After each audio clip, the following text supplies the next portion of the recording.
Hello everyone, welcome back to my channel. My name is Becky Setre. For those of you who don't know me, I usually do videos about nursing in the UK because I practice as a nurse in the UK, and I provide information regarding how to navigate things, anything that you need to know whilst living and working in the UK. So today, do you really want to know about how to make more money as an overseas nurse or carer or healthcare assistant in the UK?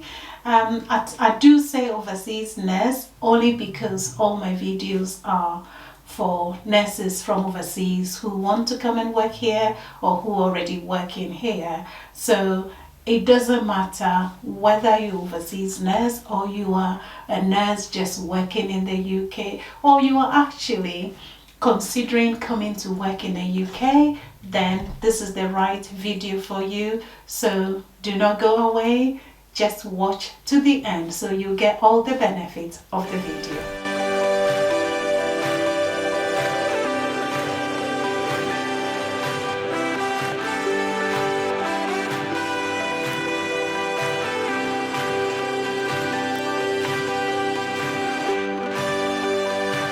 Hello everyone, welcome back to my channel. My name is Becky Setre. If this is the first time you are visiting my channel, please do not forget to subscribe. If you are a returning subscriber, thank you very much for coming back to watch my video. And all I want to say is, love you all. Anyway, so today's topic is how to make extra money as a nurse, overseas nurse or carer, senior carer, healthcare assistant in the UK. As we know, cost of living is going up, and I think 2022 promises to be one of the difficult years, especially after the pandemic. Although COVID is not completely gone, things are getting a bit better. However, the impact of all these difficulties is going to be felt by all of us. Apparently from April, our gas bills and everything is going to be going up. Now, our salaries as nurses or carers or care assistants are not going up at the rate at which all these bills, groceries and petrol and everything is going up. Our salaries are quite lagging behind. As you know, a band 5 nurse who is starting in the UK's take home at the end of the month is just over £1,600 if they haven't done any extra like worked on Saturdays, Sundays and or night shifts. And the question is, how do you manage on that money, paying your bills, if you're driving, going to be buying petrol and everything else? How are we going to manage? And I think care assistants likely take home at the end of the month from 1,200, 1,300 and above, especially if they've also not done on social hours. And this is actually not enough for us to survive on. So the question is, what are we going to do in order to be able to pay our bills, in order to be able to save something little? And also, most of us have families back home who are looking up to us for help. And how are we going to do that? We know that living cost, which is going up, is not only in the UK, it is not peculiar to the UK, it is, the whole world. But we have to find out how we're going to be managing. So there are two main ways that you can help yourself in order to get some extra income as a nurse or care assistant. One of the options would be working as a bank nurse or working as an agency nurse, part-time I mean, and bank nurse as well part-time. That is if you've been recruited into the UK by an employer. You can't do full-time agency, you can't do full-time bank, so you would have to do extra shifts on the bank and extra shift as an agency nurse if your contract with your employer allows you to do that. So I'm going to be talking about both options. So agency, if I talk about, so I'm going to be talking about bank nursing first. So I've got my notes here. So firstly, you need to be aware, if you hear about bank or staff banking, it has nothing to do with banking or money at all. All it is, NHS staff bank usually is just a pool of registered staff who have registered with certain organizations or NHS organizations, and they are called on to go and do extra shifts if there is a vacancy. Let's say someone is off on a ward due to sickness or something and they need someone urgently to fill that post, then you would be called on. So that is all about the bank. So there are a number of benefits about working as a bank nurse, because you get flexible shifts. You choose when you want. So let's say you're doing 37.5 hours in a week and you're working 3 days this week. It means you have the rest of the days off. So all you need to do, you have to register with your hospital bank so that when you're available, you can actually book shifts. Some of the hospitals do have their booking systems online, so you just log on and you would find where the shifts are. You can book it, you would go and work and make some extra money. So, and most often the bank staff are weekly paid as well, so every week you get something extra coming into your account. You get some personal and professional development by doing that and gaining new skills, because when you go to a new ward, you learn something new there and you can decide, as time goes on, oh, I think when I did bank on this ward, I enjoyed it, I might find a job there. So, that is one of them. And you would have priority placement or shift over an agency nurse, because most of the agencies, they pay slightly higher than the bank. So the hospitals, before they put out shifts to agencies, they try to put it out to their bank staff. If they cannot get bank staff to fill in those positions, then they go for agency nurses. So at least you would be somehow assured of getting a shift. And sometimes you would have on-site support, because you already know the hospital, you already know the policies. So, those are some of the, benefits of working as a bank. And you choose the shift that you want. If you go to a ward you don't like it, next time you don't go there as a bank nurse. So that is what it is. So who can work as a bank nurse? So any healthcare professional can join an NHS staff bank. Most often they require that you have 6 months experience of working in an NHS organization or working in the UK. Some organizations don't really mind if you don't work in the NHS. Some do provide training, so you can have the training in order to work as a bank staff for them. And as I said, they offer flexible shifts as well. And some people who have families would find it beneficial. And before I carry on, I need to explain that there are some people who work only on the bank. And those are not people who are requiring visas. So you should be a permanent staff in order to work on a bank.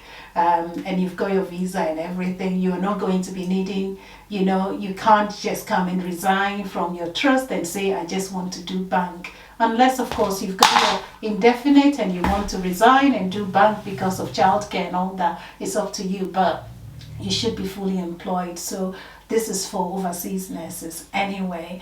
And apart from that, as I said, if you have family, for those who don't need any visa requirement, it's an option for them to look at if they are having difficulties with childcare. And you can do as many shifts as you want in a week if you want.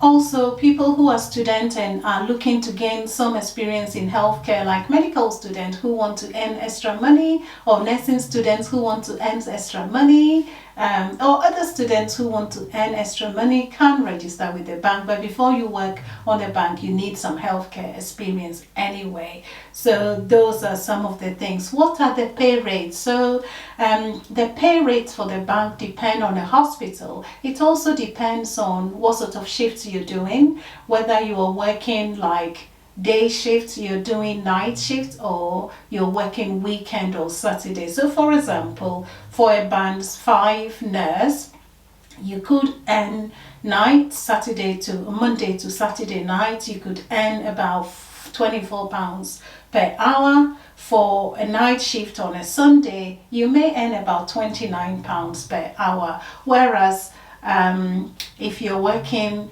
normally as a substantive post, you're going to be earning less than that. So it gives you a little bit more. So the bank pays slightly higher than your normal salary that you would have been getting. And Sundays can go up. With healthcare assistants, they can earn between £13 per hour. On Sundays, some of them could earn about £17 to £20 per hour. So that is not bad at all. So that is about working as a bank staff. So, and as a bank staff, you are paid by your employer, and I talked about the fact that you would be paid weekly. Let's talk about agency nursing. So agency nurses work across all areas in the NHS. Every department, as you know, in the NHS needs staff. If their staff are off, some of them, as you know, there is shortage in the NHS, so definitely organizations require staff to work for them. So you will register with an agency, and then you would be sent out to work wherever. So you can be, let's say, in Nottingham, and you could be sent to work in Norwich, or you could be sent to work far away, depending on where your agency have shifts. But you could have shifts nearer to your trust. But if you're working and employed by a particular hospital, you can't work as an agency nurse in your own hospital. So bear that in mind, or for your own organization. Some nurses actually do full-time agency nursing. So they are not employed by any hospital. They register with an agency, and this agency becomes like their employer, and so you book shifts, or they call you when a shift is available and you would take it. So people who are full-time agency nurses can do about five shifts in a week, or 6 shifts in a week, and some of them can actually earn up to about over £2,000 in a week, depending on the specialty and all that. So let's talk about the agency. And others can do agency as part-time. So once again, just like the bank, if your contract allows you to do agency or extra shifts, then you can, when you're off duty, you can go and do some agency work. So those are some of the things, but just bear in mind, you can't say you are sick with your main employer and then you go and be doing agency. If you're caught, you'll be in a big trouble. You could be dismissed. So just beware of that. So now let's talk about, I've got my notes, so just bear with me. So some people just do agency part-time just to supplement their salaries, and others do it full-time. So what are some of the benefits of working as an agency staff? You can choose when to work, you can choose where to work, you can choose whatever shifts you have. So I know a few friends who actually have worked in the NHS for several years, and later on, because of childcare and several other reasons, some just resigned from the NHS, and all they do is work as agency nurses. So it is an option. But if you are new to UK, you cannot resign and go and be doing agency, because you will need your visa your COS allows you to work with a particular organization, unless of course there's an agency that would offer you a visa or a new COS. That is different. I don't know about that, but just bear that in mind. Now there's the flexibility as well for those who have got all the experience and have decided to resign and do that. If you're having issues with childcare and all that, flexibility is there.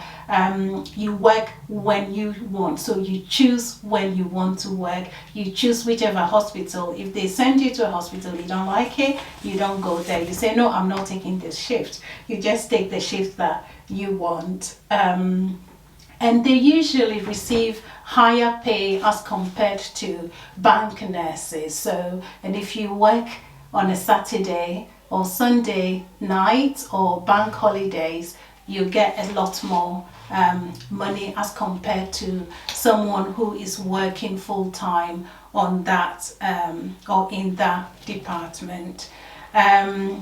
Most agencies require you to have 6 months experience in working in a healthcare setting or NHS in the UK before you would be taken.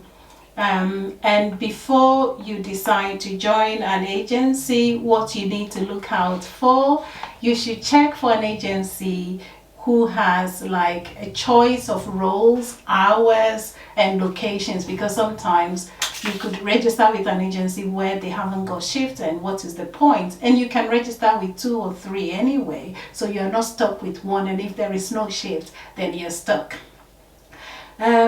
You have to check that the agency has high levels of compliance as well, because most hospital trusts prefer agencies that have high level of compliance. You should check for an agency that has 24/7 and 365 days in a year personalized support and training as well. You need a supportive agency.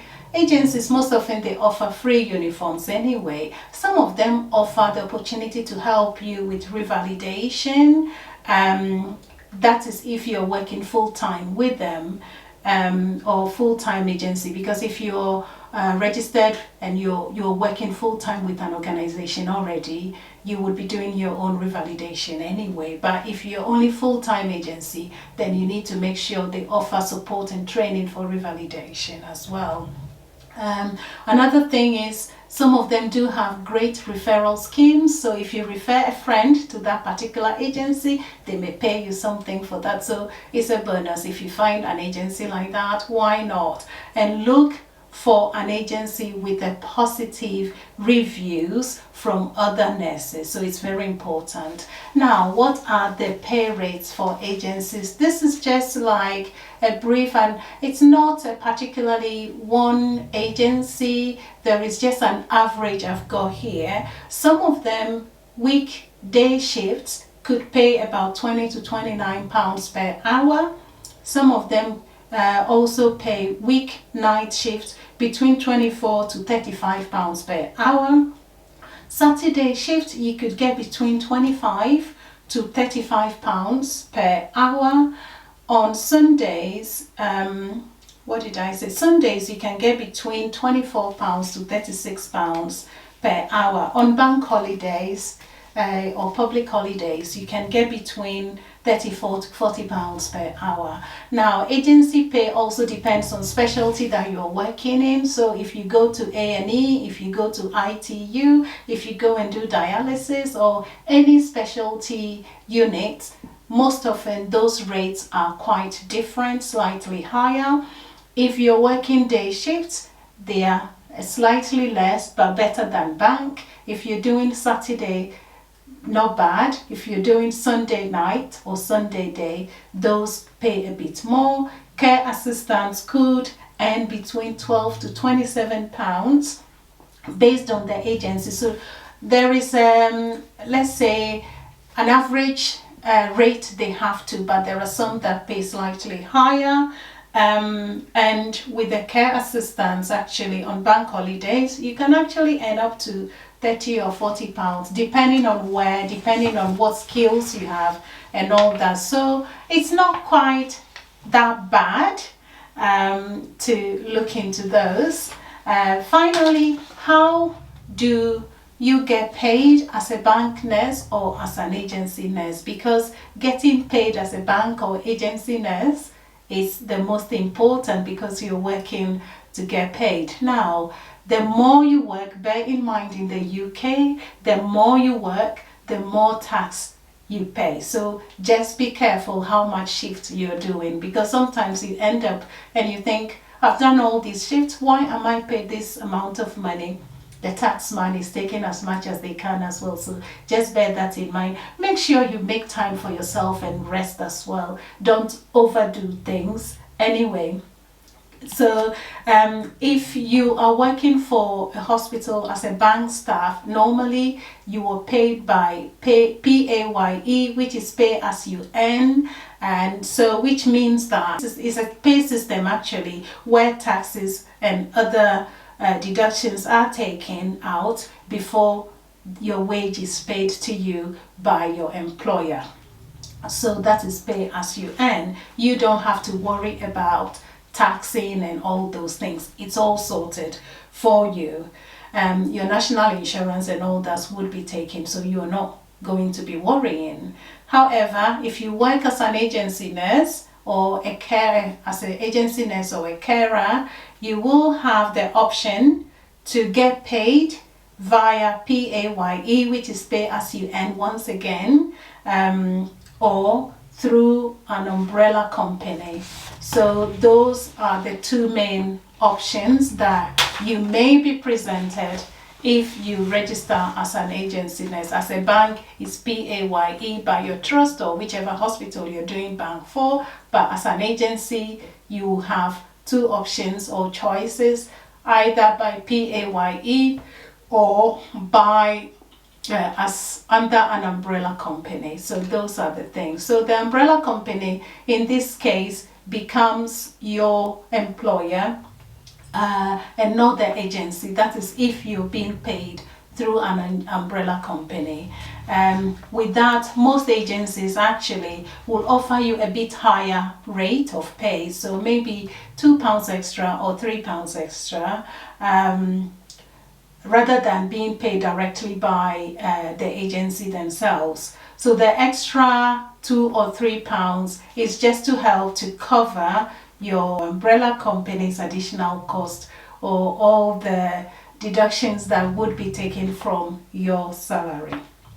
Anyway, if you want to know more about how the agency payment works or umbrella company things work, let me know. Put it in a comment and I'll try and put something together in the future, or get someone to do something for me about that. Also, you need to know that some umbrella companies also offer alternatives. Agencies or umbrella companies do offer alternatives of payment, such as you being paid as a self-employed. That is also sometimes a bit complex, but you have to read about all the HMRC rules and regulations about umbrella companies, being self-employed and all that. They're a bit a complicated bit, which I would put some links for you to have a read anyway. So basically, as I said, things are not good money-wise in the UK, as most of us would have thought. And everywhere actually cost of living is increasing, and you have to find a way of making extra money in order to feed yourself, your family here, pay your bills, at the same time support family back home. So either consider working as an agency nurse or part-time agency or full-time agency for those who are able to, or work as a bank. For the new staff, I would say it's best to start as a bank nurse in your hospital. Find out from your hospital how to register as a bank nurse, especially if you've worked for about 6 months already, and you can, if it's just one shift you want to do in a week. Some of the disadvantages of working as agency nurse, before I go away, is the fact that, as I said, you could be sent far away. You could be called on short notice to go and cover a shift. You can say yes or no, it's your choice. Also, one of the ones that most people find difficult is the fact that they go to certain wards or certain trusts and staff are not very, should I say, not very friendly to agency nurses. Not every staff, some staff, because you go there as an agency nurse, they look at you and they think you are coming to get more than or almost double or 1.5 of what I'm getting, and I am the permanent staff and I'm having to do all the work because you're new to my ward. I'm having to show you how to log into systems, how to do things, and it's not your fault because you're working in a completely new environment. So those are some of the disadvantages. You need to be, not to worry about certain things. You need to, I would say, close your eyes over certain things, and you're there to help them. And if they don't want to help you, it's up to them, and you can decide not to go back to that particular place when you're given a shift next time anyway. So you've got that opportunity to choose where you want to work. Where you are supported, you go back there. Where you are not supported, you tell yourself, you know what, you can stay and do your job on your own. I'm here to help you anyway. Some places you go and they are very helpful. They, support you, they work with you like one of their own because they know your value, they know why you are there. You are there to help them. But unfortunately, every workplace, we always have a bad nut everywhere anyway. So don't worry about it. You're there to work, make some extra money. So just do your thing. Anyway, remember to share, remember to like, subscribe, put in some comment. If you want me to explain anything, feel free to do that. And have a good week. And I will see you next weekend. Take care. Bye-bye.